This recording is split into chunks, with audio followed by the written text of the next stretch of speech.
ओम श्री परमात्मा नमः। मैं प्रोफेसर हृदय अवस्थी अपने परम पूज्य गुरु जी प्रातः स्मरणीय वेद मूर्ति तपोनिष्ठ गीता उपनिषद पुराण और धर्मशास्त्र के विशेषज्ञ प्रोफेसर पंडित भगवत शरण शुक्ल जी के साथ में आप सभी का Awasthi Ayurveda anatomy yoga and spirituality channel पर हार्दिक स्वागत करता हूँ। हम लोग सांख्य कारिका की 21वीं कारिका पर विचार कर रहे हैं, जिसमें प्रकृति और पुरुष का पंगु और अंध के समान जो है तुलना की गई है, जिसकी सरल शब्दों में गुरुजी व्याख्या करेंगे। तो हम लोग चलते हैं गुरुजी की ओर। नमोस्तुनन्ताय सहस्रमूर्तये सहस्रपादाक्षि शिरोरुवाहवे सहस्रनाम्ने पुरुषाय शाश्वते सहस्रकोटियुगधारिणे नमः। कृष्णाय वासुदेवाय हरे परमात्मने प्रणतक्लेशनाशाय गोविंदाय नमो नमः। इस चैनल से संबद्ध सभी विद्वत वृंद, जिज्ञासु छात्र वृंद, सहृदय सज्जन वृंद एवं इस चैनल के संस्थापक तथा प्रबंधक आचार्य हरिहृदय अवस्थी जी, आप सभी का सांख्य शास्त्र की इस विचार परंपरा में स्वागत है। वर्तमान में सभी तत्वों का विवेचन हो चुका है और ये बताया गया कि पुरुष का क्या स्वरूप है, पुरुष कैसे है, किस रूप में है, और पुरुष और प्रकृत्यादि के क्या धर्म है, क्या वैधर्म है, इन पर चिंतन हुआ। और उसके साथ साथ ये बताया गया कि यह जो प्रकृति है वस्तुतः अचेतन है, किंतु पुरुष के संयोग से वह अचेतन भी चेतनवत के समान प्रतीत होती है और उसी प्रकार प्रकृति के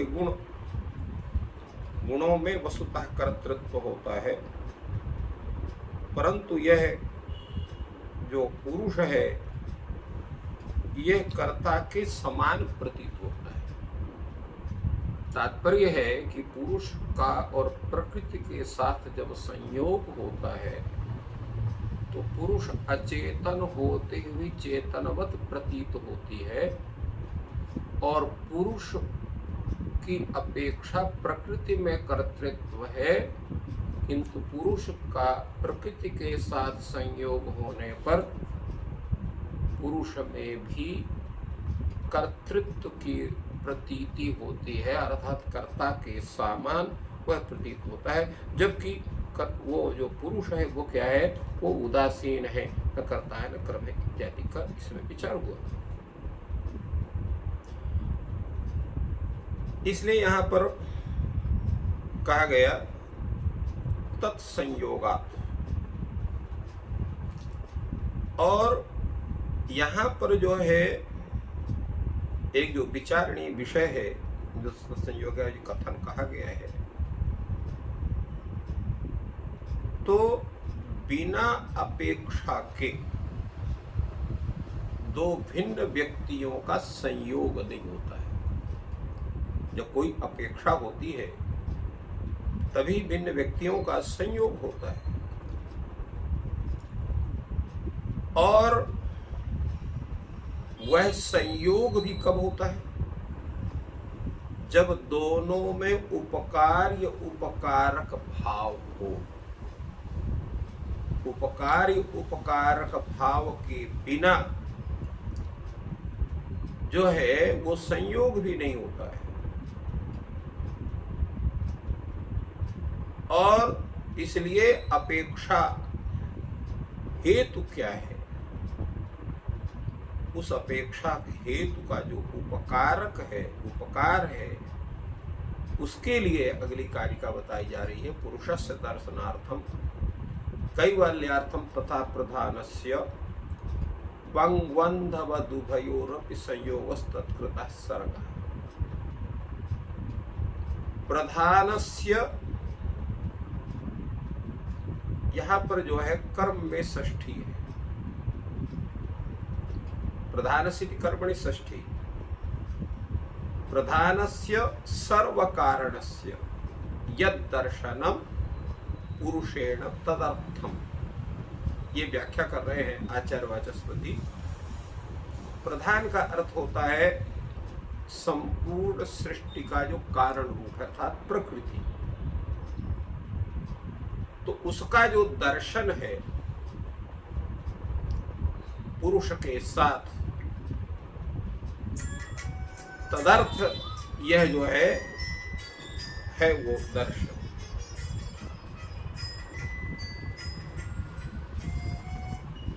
तो अब वह जो है कैसे है, किस रूप में है, तो इसमें बताया कि जो पुरुष है वह चेतन है और वह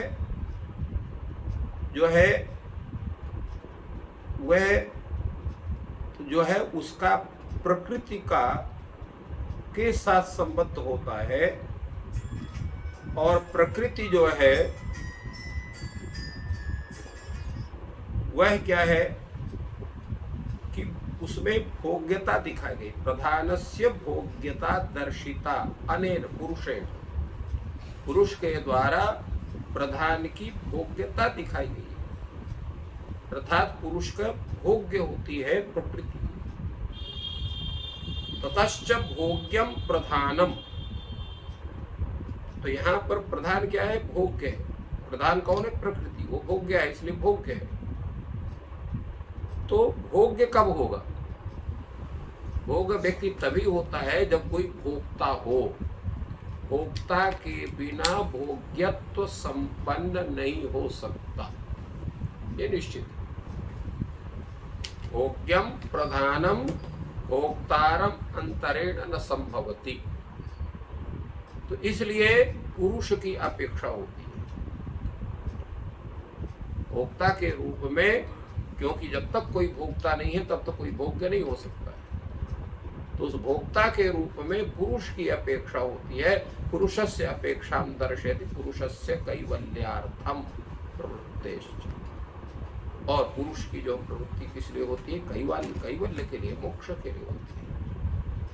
इसका पूरा व्याख्या करते हुए आचार्य वाचस्पति कहते हैं, भोग्येन प्रधानेन संभिन्नः पुरुषः तद्गतं दुःखत्रयं स्वात्मनि अभिमन्यमानः कैवल्यं प्रार्थयते। जब वह भोक्ता के रूप में पुरुष होता है और भोग जो प्रधान है अर्थात प्रकृति है उसके साथ सम्मिलित रहता है, युक्त रहता है, तो वह जो पुरुष है वह प्रकृतिगत जो दुःखत्रय है उसका अनुभव करता है। यद्यपि वो दुःखत्रय उस पुरुष के लक्षण नहीं है, किंतु जब वो प्रधान से युक्त रहता है तो वह पुरुष प्रधानगत जो दुःखत्रय है वो अपने में मेरे ये दुख है ऐसा स्वीकार करने लगता है। स्वात्मनि अभिमन्यमानः, और फिर उससे घबरा करके उनके विनाश के लिए, उनके शमन के लिए, शांति के लिए कैवल्यम प्रार्थयते, वो कैवल्य के लिए अर्थात मोक्ष के लिए वह जो है प्रार्थना करता है, मोक्ष चाहता है। उसको कैवल्य की अपेक्षा होती है, कैवल्य की इच्छा करता है। तच्च पुरुष तच्च सत्व पुरुषान्यता ख्याति निबंधन, और जो कैवल्य कब होगा, तो सत्व पुरुषान्यता ख्याति निबंधन, वह जो कैवल्य है वह पुरुष को प्रकृति से पृथक्त्व का या भेद का ज्ञान जब होगा तभी वो हो सकता, उसके पहले नहीं होगा। तच्च अर्थात कैवल्य, सत्व पुरुषान्यता ख्याति निबंधन, जब जो अन्यथा ख्याति बनेगी अर्थात वो समझेगा कि प्रकृति अलग सुकाल स्वरूप है, मेरा स्वरूप अलग है। जब उसको भेद ज्ञान होगा, तो भेद ज्ञान होने से वह कैवल्य का स्वरूप होता है। न च सत्व पुरुषान्यता ख्याति ही प्रधानमंतरेणो, जब तक प्रधान का अर्थात प्रकृति का संयोग पुरुष के साथ है, तब सत्व जो है, सत्व पुरुषान्यता ख्यात वो नहीं संभव है। तो इसलिए कैवल्य के लिए जो पुरुष है वह प्रधान की अपेक्षा करता है, अर्थात प्रधान को वो चाहता है कि प्रधान से उसका छुटकारा हो। कैवल्य के लिए पुरुष को प्रधान की आवश्यकता पड़ती, प्रधान के ज्ञान की आवश्यकता होती है, क्योंकि कैवल्य के लिए अपेक्षित क्या है? सत्व पुरुषान्यता ख्यात, अर्थात प्रकृति और पुरुष का विवेक ज्ञान। ये पुरुष है, ये प्रकृति इत्याकारक पुरुष, वो विवेक होना चाहिए। जो जब विवेक होगा तो प्रकृति का अपेक्षा होने के कारण यह होगी वियुक्त ज्ञान, जो बुद्धि का ही विपरिणाम विशेष है, और बुद्धि स्वयं प्रकृति का परिणाम है। इसलिए प्रकारांतर से प्रकृति का ही परिणाम भूत विवेक का ज्ञान जो है वह जब तक प्रकृति का संबंध नहीं होगा तब तक नहीं होगा। अनादित्वाच्च संयोग परंपराया भोगाय संयुक्त कैवल्य पुनः संयुज्यते इति युक्त। ये वाचस्पति जी कह रहे हैं कि यह जो पुरुष और प्रकृति के संयोग की परंपरा है कोई आजकल की नहीं है। अनादित्वाच संयोग परंपराया भोगाय संयुक्तों की, प्रकृति के भोग के लिए प्रकृति से संयुक्त होता हुआ भी जो पुरुष है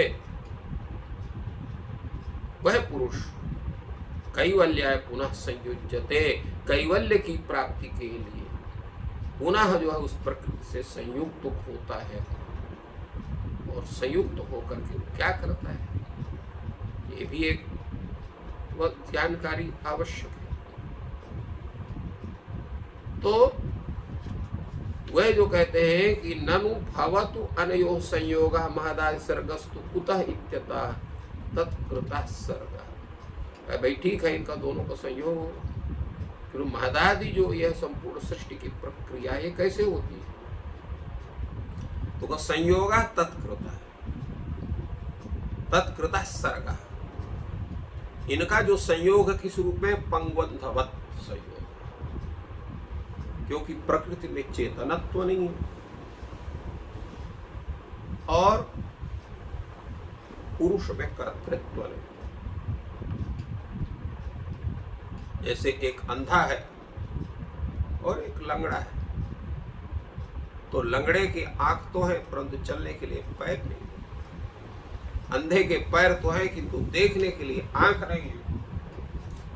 तो अंधा जो है वो अपने कंधे में उस लंगड़े को बैठा कर चलता है, वो रास्ता बतलाता जाता है और अंधा चलता जाता है। ठीक उसी ढंग से कर्तृत्व तो है प्रकृति में, इसलिए प्रकृति का जो स्वरूप है क्या है? वो अंधे के रूप में, किंतु चेतनत्व तो किसमें है? पुरुष में। इसलिए पुरुष का आश्रय करके प्रकृति सृष्टि की प्रक्रिया को करती है। इसलिए तत्कृत सर्ग, वह जो संयोग है, संयोग जो प्रकृति और पुरुष का संयोग है, उसी संयोग के द्वारा यह संपूर्ण सृष्टि प्रक्रिया तत्कृत सर्ग। संयोगो ही न महदादि सर्ग मंत्र भोगाय कैवल्य च पर्याप्त। यह जो संयोग है यह महदादि सर्ग के बिना भोग के लिए, कैवल्य के लिए पर्याप्त नहीं होता है। इसलिए संयोग एव भोगापवर्गार्थम सर्गम करोति, वह संयोग ही भोग के लिए भी और कैवल्य के लिए भी वो सर्ग की रचना करता, सर्ग बताता है अवसर है। तो इस तरह से सृष्टि की प्रक्रिया के पूर्व प्रकृति और पुरुष का संयोग होना अत्यंत आवश्यक है। जब तक पुरुष का संयोग प्रकृति प्राप्त नहीं करती है तब तक वो सृष्टि की प्रक्रिया को आगे नहीं बढ़ा सकती है। सृष्टि प्रक्रिया के लिए प्रकृति और पुरुष का संयोग होना आवश्यक है। तो इस प्रकार गुरुजी ने बहुत ही सरल शब्दों में पुरुष और प्रकृति से कैसे सृष्टि बनती है और उनका क्या परस्पर संबंध है वो समझाया। आज का दिन आपका शुभ हो, ईश्वर आपकी सहायता करें।